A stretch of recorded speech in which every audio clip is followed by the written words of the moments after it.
I need to find where the safe is hidden and lockpick it.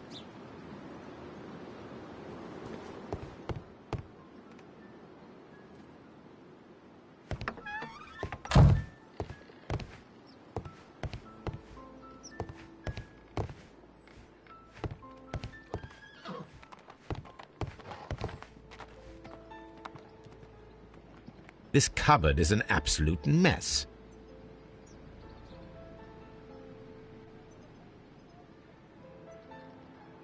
Several books have fallen from the shelves. It seems as though this cupboard can be moved. I'll give it a try.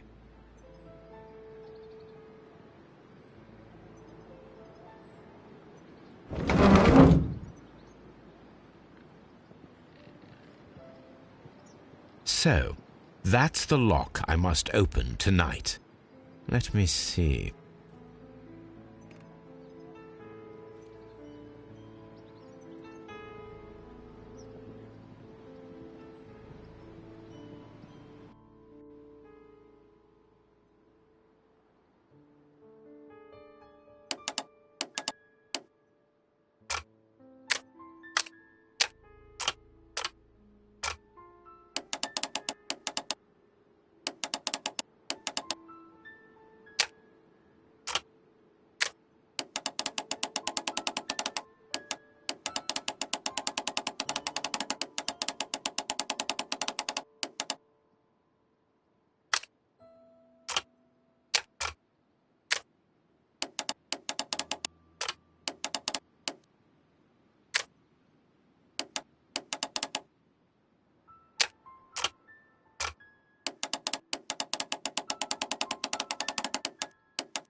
What a surprise! Another lock.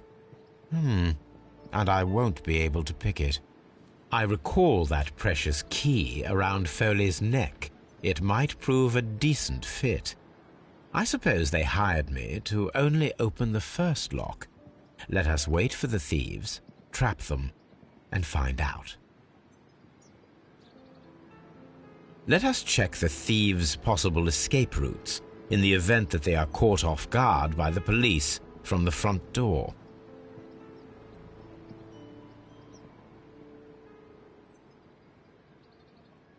What a surprise!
This door is a perfect means of escape in an emergency.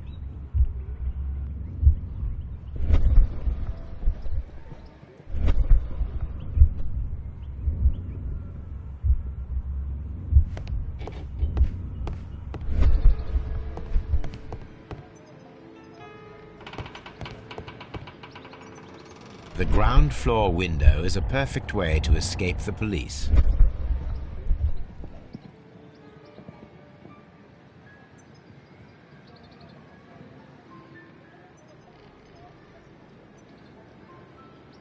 That is quite a...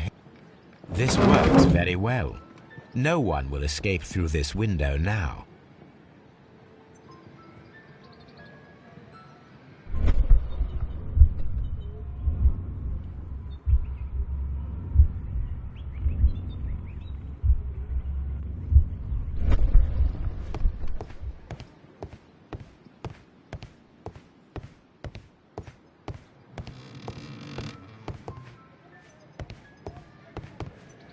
Although this window is high above the ground, it would be possible for one of the thieves to attempt to use it for their escape.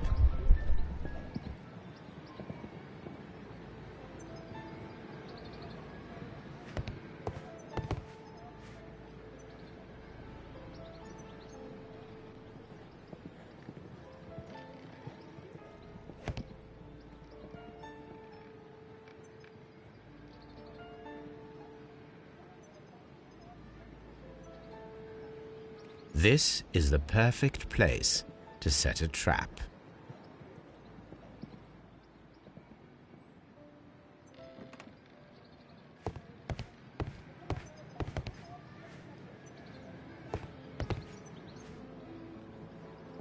A simple but rather attractive bead necklace. This should be useful.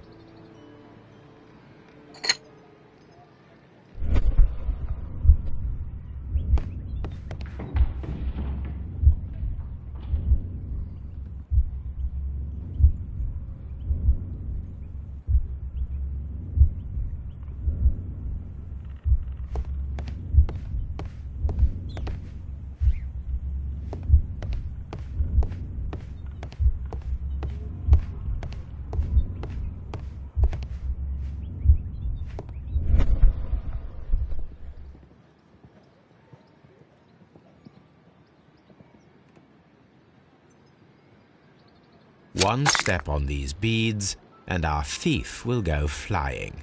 I should walk carefully here, else my plan will be ruined.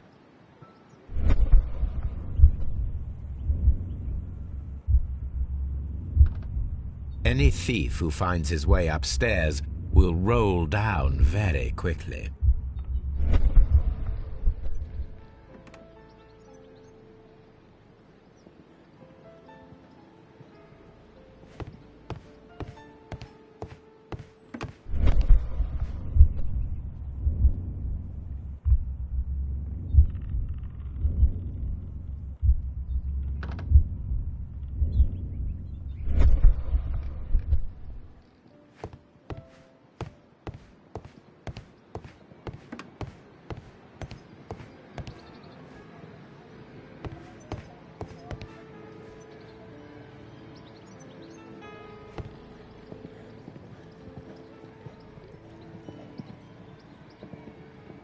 This chair is very solid and well made. This should be useful.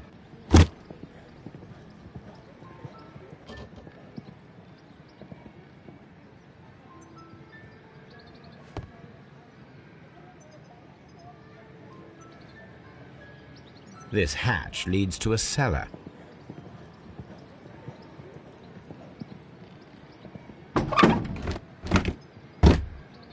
There is no ladder. If anyone falls here, he will need assistance to get out.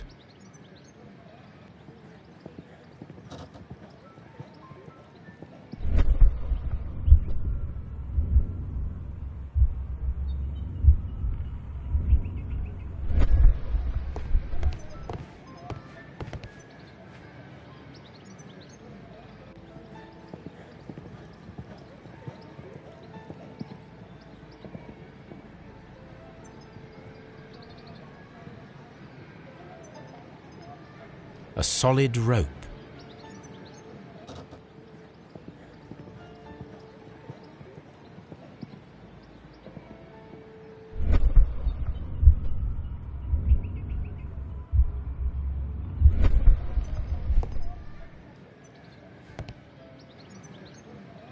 A solid rope.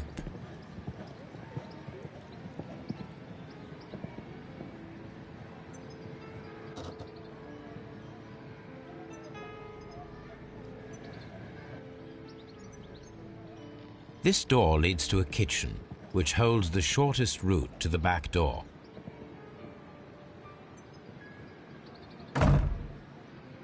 The door is now blocked.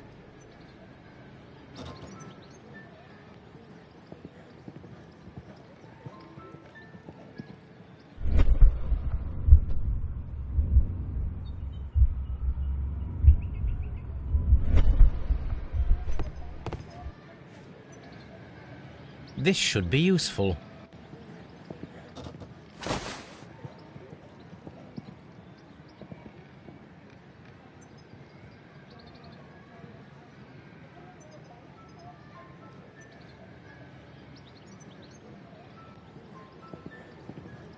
The door is now blocked. This door is a perfect means of escape in an emergency.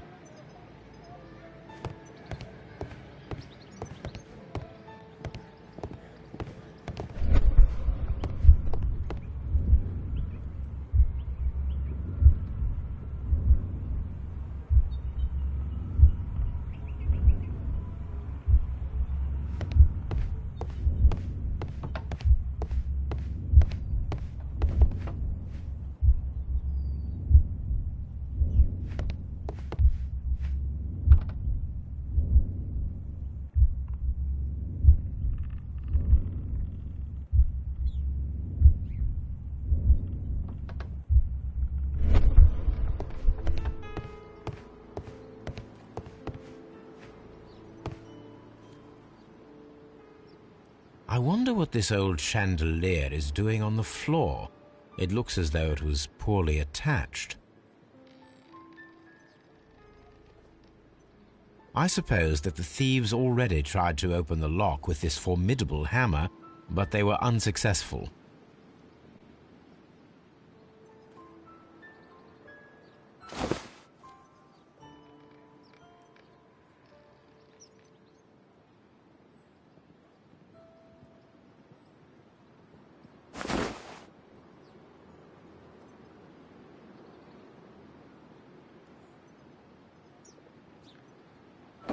If anyone takes the hammer, the rope will uncoil and make the chandelier fall.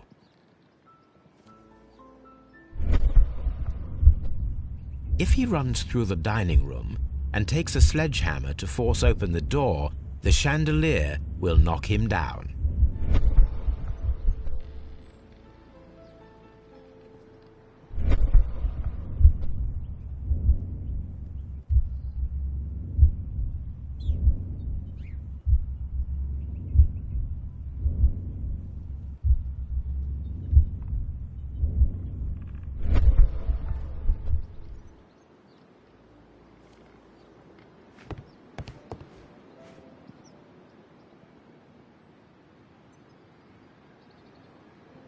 Oh, that's a lovely old carpet. This should be useful.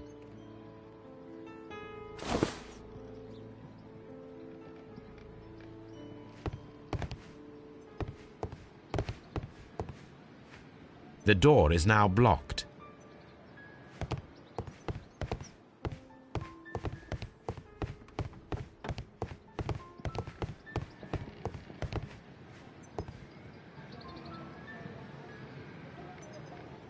Now, it's not an open hatch, just a nice carpet on the floor. I should walk carefully here, else my plan will be ruined.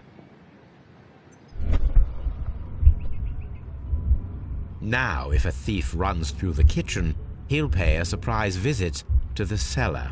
The traps for my circus companions are all prepared. I can leave now, but I'll return later with Charles Foley and his companions.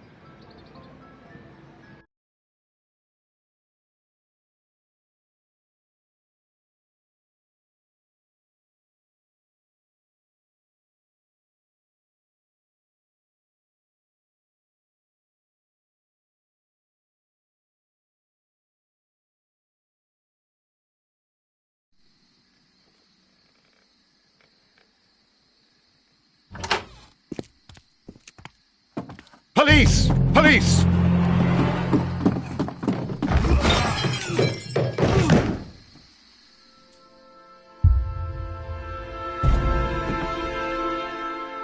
Stop where you are! Where are they? Trapped, Watson, with your assistance.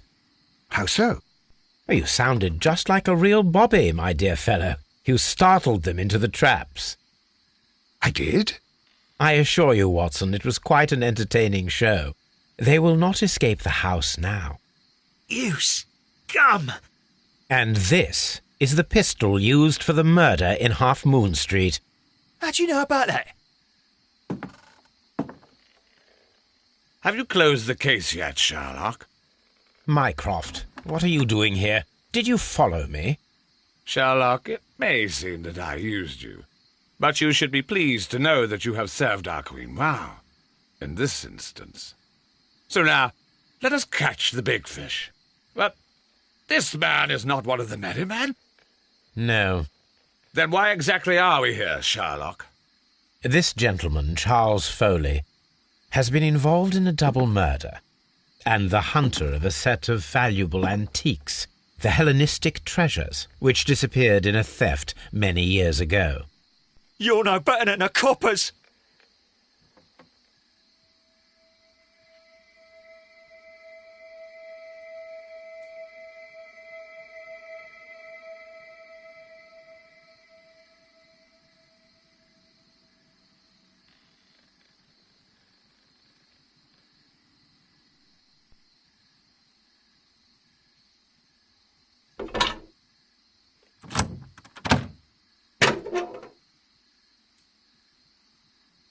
Holmes, that is incredible.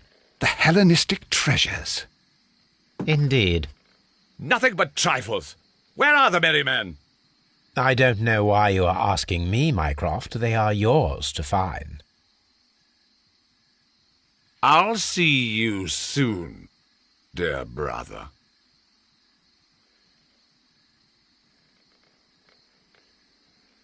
Don't move, you flim-flammer.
Charles Foley, you committed the crime of premeditated murder and of theft.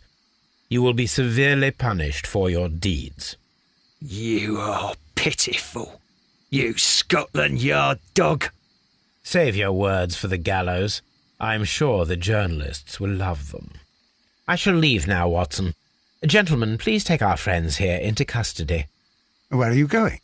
I have unfinished business. I'll see you at Baker Street.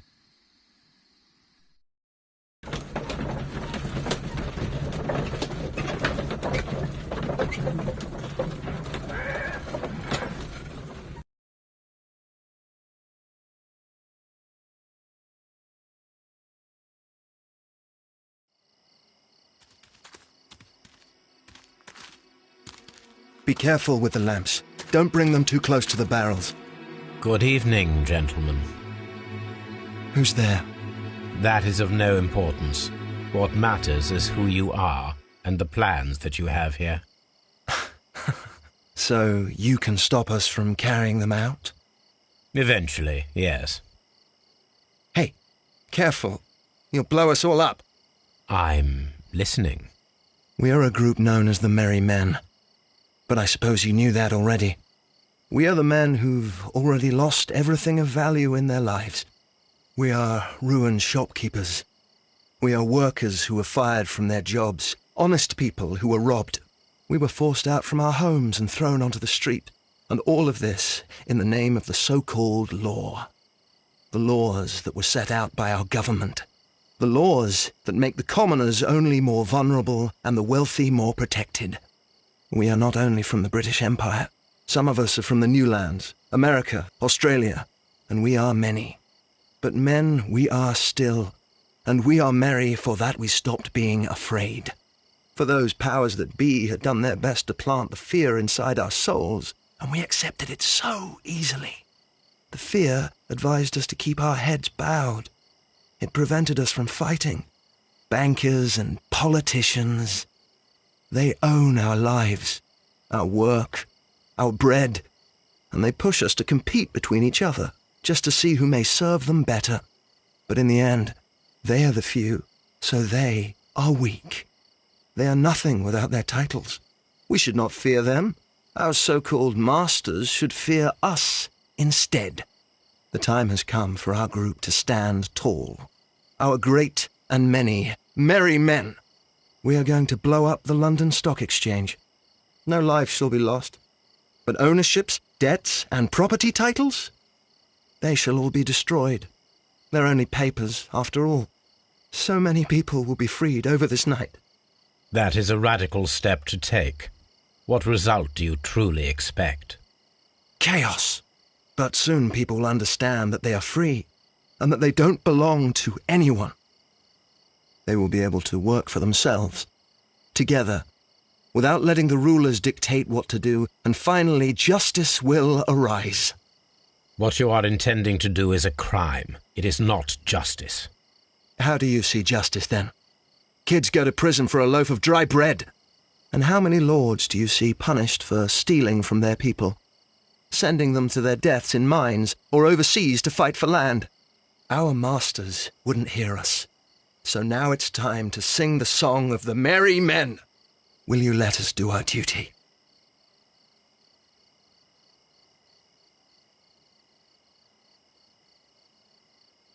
When people fight the order, they are too blind to see the consequences that throw society into chaos. I shall stop your actions, but not you. Run. Now!